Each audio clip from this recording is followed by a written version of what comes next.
لڑکی نے اسے باہوں میں اٹھا کر اپنے ساتھ چپکا لیا اور اس کا منہ چومتے ہوئے بولی، چپ کر میرے ویر، روئے گا تو تجھے وہ مسلمان پکڑ کر لے جائے گا، میں واری جاؤں، چپ کر۔ بوڑھے مسلمان نے بچے کو دینے کے لیے جو پیسہ نکالا تھا وہ واپس جیب میں رکھ لیا۔ سر سے ٹوپی اتار کر اس نے وہاں تھوڑا کھجایا اور ٹوپی بغل میں دبا لی۔ اس کا گلا خشک ہو رہا تھا اور گھٹنے ذرا ذرا کانپ رہے تھے۔ اس نے گلی کے باہر کی بند دکان کے تختے کا سہارا لے لیا اور ٹوپی پھر سے سر پر لگا لی۔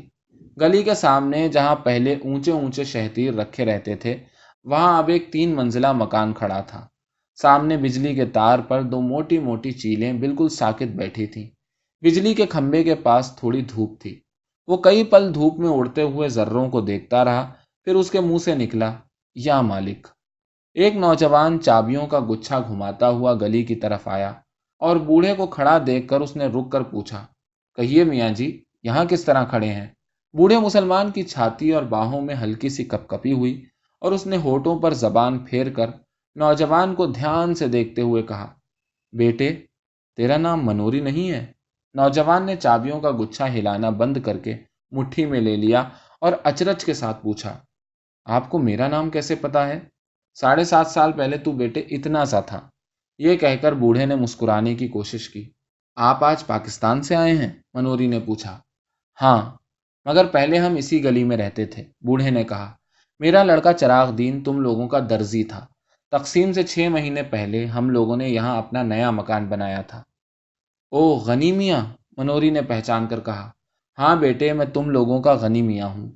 چراغ اور اس کے بیوی بچے تو نہیں مل سکتے، مگر میں نے کہا کہ ایک بار مکان کی صورت ہی دیکھ لوں، اور اس نے ٹوپی اتار کر سر پر ہاتھ پھیرتے ہوئے آنسوؤں کو بہنے سے روک لیا۔ آپ تو شاید کافی پہلے ہی یہاں سے چلے گئے تھے، منوری نے لہجے میں ہمدردی لا کر کہا۔ ہاں بیٹے، یہ میری بدبختی تھی کہ پہلے اکیلا نکل کر چلا گیا۔ یہاں رہتا تو ان کے ساتھ میں بھی، اور کہتے کہتے اسے احساس ہو آیا کہ اسے ایسی بات نہیں کہنی چاہیے۔ اس نے بات منہ میں روک لی، مگر آنکھ میں آئے ہوئے آنسوؤں کو بہہ جانے دیا۔ چھوڑو غنی میاں، اب بیتی باتوں کو سوچنے میں کیا رکھا ہے، منوری نے غنی کی باہ پکڑ کر کہا۔ چلو تمہیں تمہارا گھر دکھا دوں۔ گلی میں خبر اس روپ میں پھیلی تھی کہ گلی کے باہر ایک مسلمان کھڑا ہے جو رام داسی کے لڑکے کو اٹھانے جا رہا تھا۔ اس کی بہن اسے پکڑ کر گھسیٹ لائی، نہیں تو مسلمان اسے لے گیا ہوتا۔ یہ خبر پاتے ہی جو عورتیں گلی میں پیڑھے بچھا کر بیٹھی تھیں، وہ اپنے اپنے پیڑھے اٹھا کر گھروں کے اندر چلی گئیں۔ گلی میں کھیلتے ہوئے بچوں کو بھی ان عورتوں نے پکار پکار کر گھروں میں بلا لیا۔ منوری جب غنی کو لے کر گلی میں آیا تو گلی میں ایک پھیری والا رہ گیا تھا، یا کنویں کے ساتھ ساتھ آگے پیپل کے نیچے رکھا پہلوان بکھر کر سویا پڑا تھا۔ گھروں کی کھڑکیوں میں سے اور کواڑوں کے پیچھے سے البتہ کئی چہرے جھانک رہے تھے۔ غنی کو گلی میں آتے دیکھ کر ان میں ہلکی ہلکی چیمگوئیاں شروع ہو گئیں۔ داڑھی کے سب بال سفید ہو جانے کے باوجود لوگوں نے چراغ کے باپ عبد الغنی کو پہچان لیا تھا۔ وہ تھا تمہارا مکان، منوری نے دور ایک ملبے کی طرف اشارہ کیا۔ غنی پل بھر کے لیے ٹھٹک کر پھٹی پھٹی آنکھوں سے اس کی طرف دیکھتا رہا۔ چراغ اور اس کی بیوی کی موت کو تو وہ کافی عرصہ پہلے تسلیم کر چکا تھا، مگر اپنے نئے مکان کو اس روپ میں دیکھ کر اسے جو جھنجھنی ہوئی، اس کے لیے وہ تیار نہ تھا۔ اس کی زبان پہلے سے زیادہ خشک ہو گئی اور گھٹنے بھی اور زیادہ کانپنے لگے۔ وہ ملبہ، اس نے بے یقینی کے لہجے میں کہا۔ منوری نے اس کے چہرے کا بدلا ہوا رنگ دیکھا، اس کی باہ کو اور سہارا دے کر ٹھہرے ہوئے لہجے میں جواب دیا، تمہارا مکان انہی دنوں جل گیا تھا۔ غنی چھڑی کا سہارا لیتا ہوا کسی طرح ملبے کے پاس پہنچ گیا۔ ملبے میں اب مٹی ہی مٹی تھی، جس میں جہاں تہاں ٹوٹی اور جلی ہوئی اینٹیں پھنسی تھیں۔ لوہے اور لکڑی کا سامان اس میں سے نہ جانے کب کا نکال لیا گیا تھا۔ صرف جلے ہوئے دروازے کی چوکھٹ نہ جانے کیسے بچی رہ گئی تھی، جو ملبے میں سے باہر کو نکلی ہوئی تھی۔ پیچھے کی طرف 2 جلی ہوئی الماریاں تھیں، جن کی کالک پر اب سفیدی کی ہلکی ہلکی تہ ابھر آئی تھی۔ ملبے کو پاس سے دیکھ کر غنی نے کہا، یہ باقی رہ گیا ہے، یہ، اور جیسے اس کے گھٹنے جواب دے گئے، اور وہ جلی ہوئی چوکھٹ کو پکڑ کر بیٹھ گیا۔ لمحہ بھر بعد اس کا سر بھی چوکھٹ سے جا لگا اور اس کے منہ سے بلکنے کی سی آواز نکلی، ہائے اوئے چراغ دین۔ جلے ہوئے کواڑ کی چوکھٹ 7.5 سال ملبے میں سے سر نکالے کھڑی تو رہی تھی، مگر اس کی لکڑی بری طرح بھربھرا گئی تھی۔ غنی کے سر کے چھونے سے اس کے کئی ریشے جھڑ کر بکھر گئے۔ کچھ ریشے غنی کی ٹوپی اور بالوں پر آ گرے۔ لکڑی کے ریشوں کے ساتھ ایک کیچوا بھی نیچے گرا اور غنی کے پیر سے 6-8 انچ دور نالی کے ساتھ لگی اینٹوں کی پٹری پر سرسرانے لگا۔ وہ اپنے لیے سوراخ ڈھونڈتا ہوا ذرا سا سر اٹھاتا، مگر 1-2 بار سر پٹک کر اور نراش ہو کر دوسری طرف کو مڑ جاتا۔ کھڑکیوں میں سے جھانکنے والے چہروں کی تعداد اب پہلے سے کہیں بڑھ گئی تھی۔ ان میں چیمگوئیاں چل رہی تھیں کہ آج کچھ نہ کچھ ضرور ہوگا۔ چراغ دین کا باپ غنی آ گیا ہے، اس لیے 7.5 سال پہلے کی ساری بات آج کھل جائے گی۔ لوگوں کو لگ رہا تھا جیسے وہ ملبہ ہی غنی کو ساری کہانی سنا دے گا کہ شام کے وقت چراغ اوپر کے کمرے میں کھانا کھا رہا تھا جب رکھا پہلوان نے اسے نیچے بلایا کہ 1 منٹ آ کر ایک ضروری بات سن جائے۔ پہلوان ان دنوں گلی کا بادشاہ تھا، ہندوؤں پر ہی اس کا کافی دبدبا تھا۔ چراغ تو خیر مسلمان تھا۔ چراغ ہاتھ سے نوالا رکھ کر نیچے اتر آیا۔ اس کی بیوی زبیدہ اور دونوں لڑکیاں کشور اور سلطانہ کھڑکیوں میں سے نیچے جھانکنے لگیں۔ چراغ نے ڈیوڑی سے باہر قدم رکھا ہی تھا کہ پہلوان نے اسے قمیص کے کالر سے پکڑ کر کھینچ لیا اور گلی میں گرا کر اس کی چھاتی پر چڑھ بیٹھا۔ چراغ اس کا چھرے والا ہاتھ پکڑ کر چلایا، نہ رکھے پہلوان، مجھے مت مار، ہائے کوئی مجھے بچاؤ، زبیدہ مجھے بچا۔ اور اوپر زبیدہ، کشور اور سلطانہ ہکا بکا ہو کر چلانے لگی۔ زبیدہ چیختی ہوئی نیچے ڈیوڑی کی طرف بھاگی۔ رکھے کے ایک شاگرد نے چراغ کی جدوجہد کرتی ہوئی باہیں پکڑ لیں اور رکھا اس کی جانگھوں کو گھٹنے سے دبائے ہوئے بولا، چیختا کیوں ہے بہن کے، تجھے پاکستان دے رہا ہوں، لے۔ اور زبیدہ کے نیچے پہنچنے سے پہلے ہی چراغ کو پاکستان دے دیا گیا۔ آس پاس کے گھروں کی کھڑکیاں بند ہو گئیں۔ جو لوگ اس منظر کے گواہ تھے انہوں نے اپنے دروازے بند کر کے اپنے کو اس واقعے کی جواب دہی سے آزاد کر لیا۔ بند کواڑوں میں انہیں دیر تک زبیدہ، کشور اور سلطانہ کے چیخنے کی آوازیں سنائی دیتی رہیں۔ رکھے پہلوان اور اس کے ساتھیوں نے انہیں بھی اسی رات پاکستان دے کر ودا کر دیا، مگر دوسرے طویل راستے سے۔ ان کی لاشیں چراغ کے گھر میں نہیں بلکہ بعد میں نہر کے پانی میں پائی گئیں۔ 2 دن تک چراغ کے گھر کی چھان بین ہوتی رہی تھی۔ جب اس کا سارا سامان لوٹا جا چکا تو نہ جانے کس نے اس گھر کو آگ لگا دی۔ رکھے پہلوان نے قسم کھائی تھی کہ وہ آگ لگانے والے کو زندہ زمین میں گاڑ دے گا، کیونکہ اس نے اس مکان پر نظر رکھ کر ہی چراغ کو مارنے کا ارادہ کیا تھا۔ اس نے اس مکان کو شدھ کرنے کے لیے ہون سامگری بھی خرید رکھی تھی، مگر آگ لگانے والے کا پتہ ہی نہیں چل پایا۔ اسے زندہ گاڑنے کی نوبت تو بعد میں آتی۔ اب 7.5 سال سے رکھا پہلوان اس ملبے کو اپنی جاگیر سمجھتا آ رہا تھا، جہاں وہ نہ کسی کو گائے بھینس باندھنے دیتا تھا اور نہ خوانچہ لگانے دیتا تھا۔ اس ملبے سے اس کی اجازت کے بغیر کوئی اینٹ بھی نہیں اٹھا سکتا تھا۔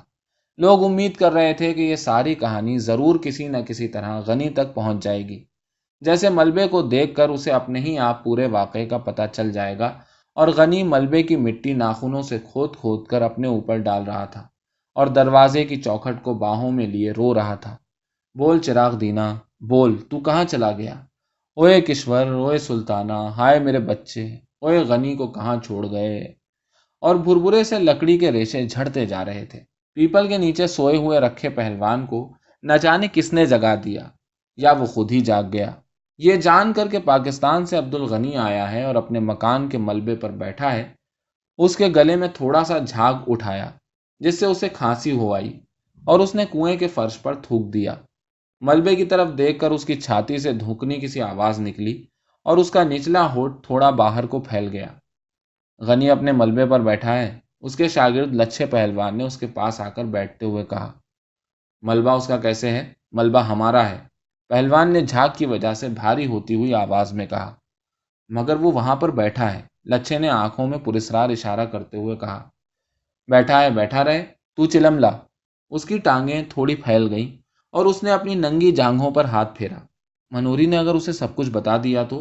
لچھے نے چلم بھرنے کے لیے اٹھتے ہوئے اسی پراسرار نظر سے دیکھ کر کہا۔ منوری کی شامت آئی ہے۔ لچھا چلا گیا۔ کنویں پر پیپل کی پرانی پتیاں بکھری ہوئی تھیں۔ رکھا ان پتیوں کو اٹھا اٹھا کر ہاتھوں میں مسلتا رہا۔ جب لچھے نے چلم کے نیچے کپڑا لگا کر اس کے ہاتھ میں دیا تو اس نے کش کھینچتے ہوئے پوچھا، اور تو کسی سے غنی کی بات نہیں ہوئی؟ نہیں۔ لو۔ اس نے کھانستے ہوئے چلم لچھے کے ہاتھ میں دے دی۔ لچھے نے دیکھا کہ منوری ملبے کی طرف سے غنی کی باہ پکڑے ہوئے آ رہا ہے۔ وہ اکڑوں ہو کر چلم کے لمبے لمبے کش لینے لگا اس کی آنکھیں آدھا لمحہ رکھے کے چہرے پر ٹکتی اور آدھا لمحہ غنی کی طرف لگی رہتی۔ منوری غنی کی باہ پکڑے ہوئے اس سے ایک قدم آگے چل رہا تھا، جیسے اس کی کوشش ہو کہ غنی کنویں کے پاس سے بنا رکھے پہلوان کو دیکھے ہی نکل جائے، مگر رکھا جس طرح بکھر کر بیٹھا تھا، اس سے غنی نے اسے دور ہی سے دیکھ لیا۔ کنویں کے پاس پہنچتے پہنچتے اس کی دونوں باہیں پھیل گئیں اور اس نے کہا، رکھے پہلوان۔ رکھے نے گردن اٹھا کر اور آنکھیں ذرا چھوٹی کر کے اسے دیکھا۔ اس کے گلے میں ہلکی سی گھرگھراہٹ ہوئی، پر وہ کچھ بولا نہیں۔ رکھے پہلوان، مجھے پہچانا نہیں؟ غنی نے باہیں نیچے کر کے کہا۔ میں غنی ہوں، عبد الغنی، چراغ دین کا باپ۔ پہلوان نے شک بھری نظر سے اس کا اوپر سے نیچے تک جائزہ لیا۔ عبد الغنی کی آنکھوں میں اسے دیکھ کر چمک آ گئی۔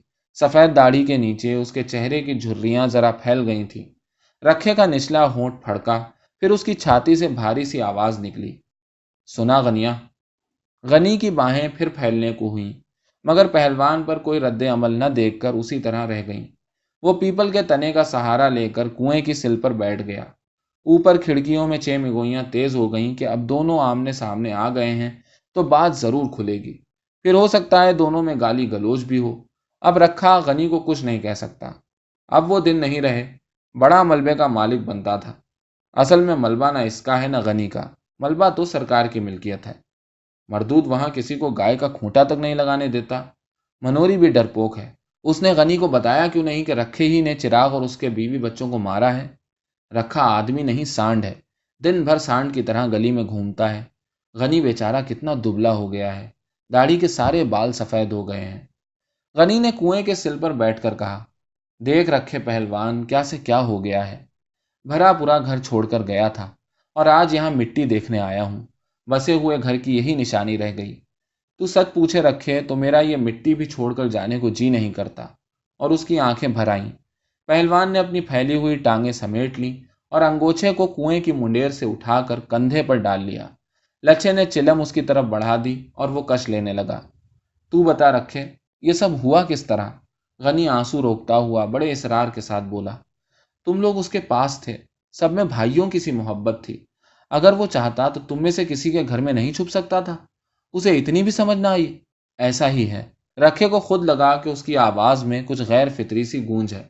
اس کے ہونٹ گاڑھی رال سے چپک گئے تھے۔ اس کی مونچھوں کے نیچے سے پسینہ اس کے ہونٹوں پر آ رہا تھا۔ اس کے ماتھے پر کسی چیز کا دباؤ پڑ رہا تھا اور اس کی ریڑھ کی ہڈی سہارا چاہ رہی تھی۔ پاکستان کا کیا حال ہے؟ اس نے ویسے ہی لہجے میں پوچھا۔ اس کے گلے کی نسوں میں تناؤ آ گیا تھا۔ اس نے انگوچھے سے بغلوں کا پسینہ پوچھا اور گلے کا جھاگ منہ میں کھینچ کر باہر تھوک دیا۔ میں کیا حال بتاؤں رکھے؟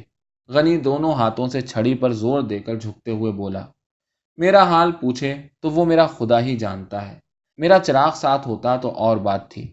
رکھے، میں نے اسے کتنا سمجھایا تھا کہ میرے ساتھ چلا چل، مگر وہ اڑا رہا کہ نیا مکان چھوڑ کر کیسے جاؤں؟ یہاں اپنی گلی ہے، کوئی خطرہ نہیں ہے۔ بھولے کبوتر نے یہ بھی نہیں سوچا کہ گلی میں خطرہ نہ سہی، باہر سے تو خطرہ آ سکتا ہے۔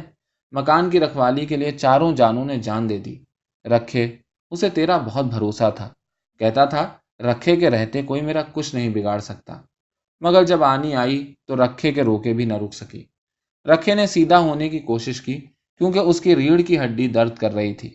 اسے اپنی کمر اور جانگھوں کے جوڑ پر سخت دباؤ محسوس ہو رہا تھا۔ پیٹ کی انتڑیوں کے پاس جیسے کوئی چیز اس کی سانس کو جکڑ رہی تھی۔ اس کا سارا جسم پسینے سے بھیگ گیا تھا اور پیروں کے تلووں میں چنچناہٹ ہو رہی تھی۔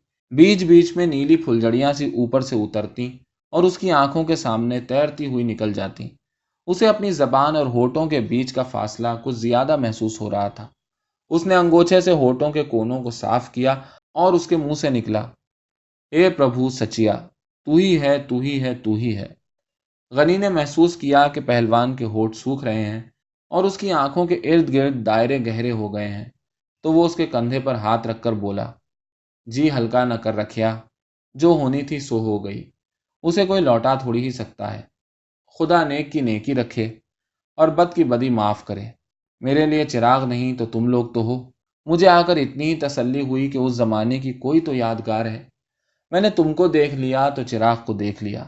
اللہ تم لوگوں کو صحت مند رکھے، جیتے رہو اور خوشیاں دیکھو۔ اور غنی چھڑی پر دباؤ دے کر اٹھ کھڑا ہوا۔ چلتے ہوئے اس نے پھر کہا، رکھے پہلوان، یاد رکھنا،